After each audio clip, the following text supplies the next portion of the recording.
हातात हुक बघून म्हणाला तर हुकानं काय करते. तर हुकन काठी घेतली आणि गेलो रानात. म्हणलं काहीतरी जुगाड बनवूया.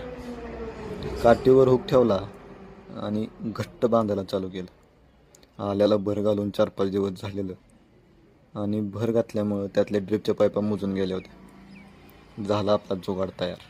त्या ड्रिपच्या पाईपा बाहेर कशा काढायच्या म्हणून जुगाड बनवलं. त्या भरीमुळं बेडला पाईप आहे का नाही तीच कळत नव्हतं. मग एका बेडला 2 लाईन असल्यामुळं एक लाईन बाहेर काढायला चालू केलं. हुकात पाईप अडकवली आणि वाढायला चालू केलं. लागल्या की पाईपा सारा निघायला. मग प्रत्येक बेडच्या 2-2 लाईनी काढायला चालू केल्या. काढून झाल्यावर पुढं जाऊन बघतोय तर मेन लाईनची आपल्या एंडकॅपच निघालेली. एंडकॅप बसवून म्हणलं स्क्रू मारून टाकावं. मग लगेच त्याला स्क्रू मारून टाकलं. जुगाड आवडल्यास लाईक आणि फॉलो नक्की करा.